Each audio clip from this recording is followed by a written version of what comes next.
Bismillahirrahmanirrahim. Assalamualaikum warahmatullahi wabarakatuh. Alhamdulillah rabbil alamin. Allahumma salli wa sallim ala sayyidina Muhammadin wa ala alihi wa sahbihi ajma'in, amma ba'du. Alhamdulillah, pada kesempatan pagi hari ini kita berjumpa kembali dalam lanjutan tentang pelajaran yang sudah kita bahas beberapa minggu lalu, ya. Dan hari ini alhamdulillah kita masuk kepada materi baru, yaitu tentang pengurusan jenazah.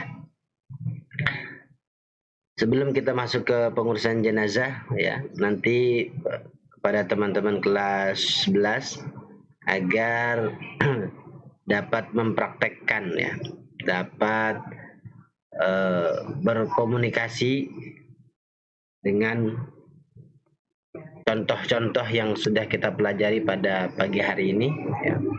Tentunya tentang pengurusan jenazah ini sudah maklum, sudah kita ketahui di lingkungan kita bagaimana tata cara, ya, yang bisa kita lakukan kepada si mayit, ya, tentang apa saja yang wajib kita kerjakan kepada ahlul mayit. Ada hal-hal apa saja, nanti insyaallah dalam tayangan ini kita akan bahas, ya. Yang pertama tentang kematian ini, bahwasanya Allah Subhanahu wa taala berfirman, A'udzu billahi minasyaitonir rajim, kullu nafsin dha'iqatul maut. Setiap yang bernyawa pasti akan meninggal atau mati. Maka oleh karenanya, siap atau tidak siap, kita sebagai hamba Allah, setiap manusia, maka kita wajib mengetahui, ya, tentang pengurusan jenazah ini. Nah, mudah-mudahan yang singkat nanti, ya, bisa dipelajari dalam bentuk slide ini. Baiklah, kita masuk kepada materi slide-nya, bahwa yang akan kita lakukan tentang pengurusan jenazah, ya, ada tentang kematian atau kewajiban orang-orang yang hidup kepada ahlul mayit. Yang pertama adalah tentu menyempurnakan mayit orang Islam, ya, yang bukan mati syahid itu fardu kifayah, ya. Yang pertama adalah, apa sih sebenarnya fardu kifayah itu? Nanti definisi fardu kifayah kalian bisa cari, ya, tentang apa sih perbedaan fardu kifayah dengan fardu ain, ya. Secara definisi, fardu kifayah adalah sesuatu kewajiban yang dilakukan dan dapat diwakilkan oleh sekelompok orang. Salah satunya tentang pengurusan jenazah ini. Baiklah, kita akan membahas langsung kepada topik materinya. Yang pertama adalah memandikan jenazah. Yang kedua, mengkafankan. Yang ketiga, mensolatkan. Dan yang keempat, menguburkan atau mengkebumikan si ahlul mayit, si mayit tadi. Yang kelima, jika mayit itu meninggal karena ada hutangnya, maka wajib bagi keluarga atau ahlul mayit, keluarga dari si mayit tadi, untuk membayarkannya, baik itu hutang piutang emas atau dalam bentuk benda-benda, maka atau bentuk ibadah seperti puasa, ya, nanti ahlul mayitnya yang memiliki tanggungan tersebut. Sekalipun mayat itu orang-orang yang bunuh diri atau mayit-mayit yang meninggal dunia tidak ketahuan, ya, maka wajib melaksanakan atasnya fardu kifayah. Apabila telah yakin karena kematian seseorang itu adalah Islam, hendaklah disempurnakan semua perkara yang 5 ini. Kalau orang non-muslim bagaimana? Maka gugurlah kewajiban-kewajiban bagi si ahlul mayit tadi. Yang berikutnya, membayarkan hutang si mayit. Nah, nanti ada teks hadisnya, silakan kamu baca, ya. Kita akan masuk kepada topiknya saja, tentang pengurusan jenazah. memandikan mayat, mengkafankan mayat, mensolatkan, dan mengkubumikan atau menguburkan mayat. Ini sebagai materi pengantar. Nanti slide-nya ini bisa kalian pahami, bisa kalian pelajari jauh lebih detail, atau referensi-referensi buku yang mendukung silakan juga dibaca. Ini hanya mengantarkan daripada materi yang singkat ini sebagai bentuk awal ya kita masuk kepada materi bab ini. Nah, pengurusan mayit atau pengurusan jenazah yang pertama memandikan mayit. Syarat-syaratnya apa? Yang pertama adalah syaratnya orang Islam. Orang di luar Islam tidak boleh melakukan pengurusan jenazah. Mayit itu bukan mati syahid. Ya, mayit itu mati ya diketahui oleh orang banyak atau keluarganya. Mayit itu masih ada tubuhnya, masih ada jasadnya. Kalau mayit yang mati terbakar hangus, ya tentu tidak dapat dimandikan lagi. Atau ada bagian tubuhnya yang bisa, maka bisa yang sedikit dari bagian tubuhnya itu dimandikan. Yang sekurang-kurangnya adalah memandikan mayit itu adalah hendaknya diratakan air kepada seluruh badannya setelah dibersihkan dari kotorannya atau najisnya hingga pada bahagian faraj atau kemaluan depannya, waktu duduk ya atau mengangkang bagi wanita hingga ke bawah pelepah zakar, artinya kemaluan laki-laki itu dibersihkan. Yang berikutnya adalah memandikan mayit atau memandikan mayat sudahlah cukup seperti halnya kita mandi dengan cara membasuh tubuh. Yang penting meratakan air kepada sela-sela bagian, tapi dengan lembut, dengan lembut. Mayat hendaknya dimandikan dengan memulainya air dari arah kanan. Ini sunnah memandikan mayit dari bagian yang kanan-kanan. Sunnah, tangan kanan dulu, kaki kanan dulu, ya bagian wajah bagian kanan-kanan dulu. Itu sunnah.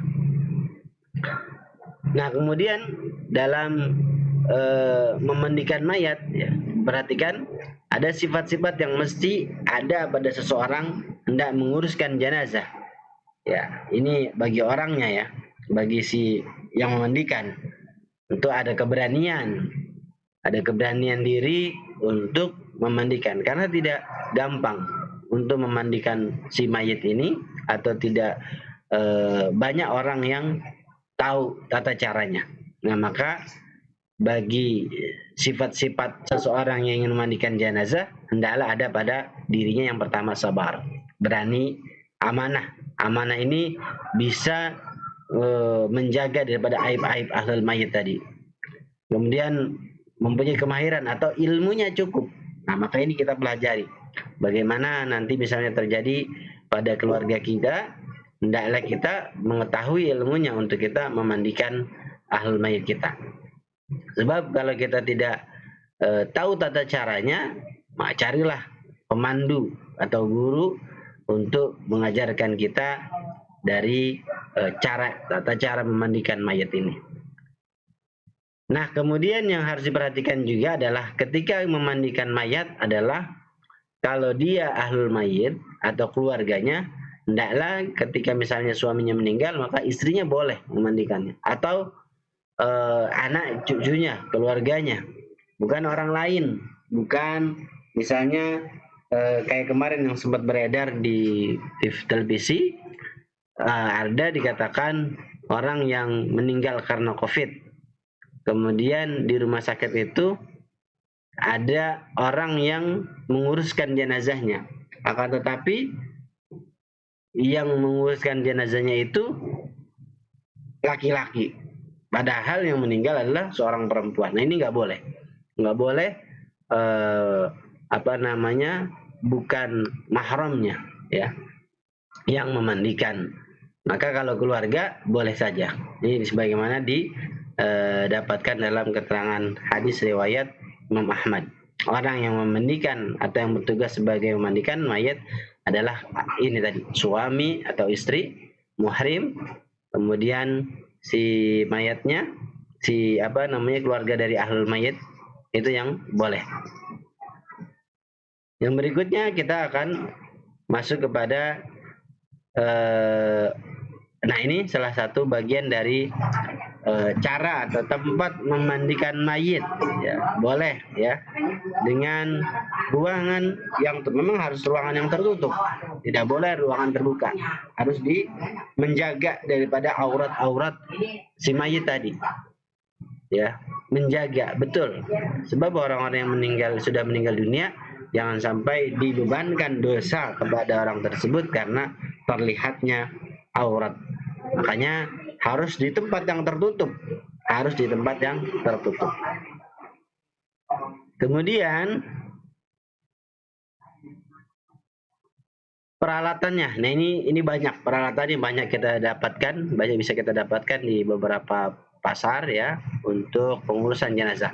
Nah, nanti insya Allah dalam kesempatan tatap muka, insya Allah kalau sudah bisa diizinkan untuk kita melakukan tatap muka, kita bisa belajar tentang tata cara pengurusan jenazah. Nah, yang paling penting adalah kalau kalian misalnya nanti ada keluarga yang meninggal dunia, maka perhatikan betul, lihat ya tata caranya. Karena ahlul mayit itu keluarga kita boleh ikut untuk menguruskan jenazah keluarga kita. Yang berikutnya adalah tata caranya. Ini ada yang pertama ya, letakkan mayat di tempat mandi yang sudah disiapkan. Kemudian seluruh tubuhnya kecuali muka ya, tutup ya. Kita tutup seluruhnya kecuali muka, boleh. Muka boleh karena muka bukan bagian daripada aurat. Kemudian tutup seluruhnya dengan kain ya, baik kain panjang ya atau kain sarung ketika kita mandikan, agar kita tidak langsung melihat bagian-bagian tubuh dari mayit tadi. Nah, hendaklah tukang yang mandikan tadi adalah memakai sarung tangan. Ini cara-caranya agar apa? Ada banyak hal-hal yang bisa bersentuhan langsung kepada mayit tadi. Misalnya ada bagian-bagian yang sakit ya, bisa dihindari.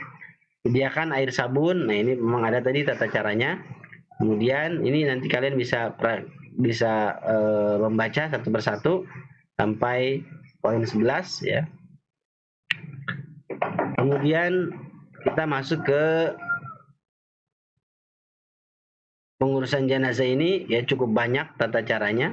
Tinggal yang paling penting adalah buat kita mempersiapkan betul-betul dari alat-alatnya yang bisa kita dapatkan di pasar. Ya, ini perhatikan cara menyiramnya. Siram dalam masyarakat kita adalah disiram dengan menggunakan gayung atau ciduk. Bukan berarti dalam gambar ini disiram dengan selang ya. Ini dalam gambar disemprot gitu. Nah, ini salah satu bagian dari kurang hati-hati kepada ahlu mayit. Jadi jangan sampai ahlu mayit tadi atau yang kita memandikan itu ada bagian-bagian yang kita siram dengan kasar. Harus dengan perlahan-lahan, kayak dengan ciduk atau dengan gayung. Nah, yang kedua adalah kita akan mengkafankan mayat. Nanti insya Allah pada pertemuan mengkafankan mayat ini, pada pertemuan berikutnya akan kita bahas ya. Ini singkat saja mengenai pengurusan jenazah kepada mayit tentang memandikan ya, tentang memandikan mayit. Insya Allah pada pertemuan yang akan datang kita akan membahas mengkafankan mayat, kemudian mensolatkan dan menguburkan. Insya Allah kita panjang umur. Mudah-mudahan pertemuan yang singkat ini ada manfaatnya. Akhirul kalam dari Bapak. Assalamualaikum warahmatullahi wabarakatuh.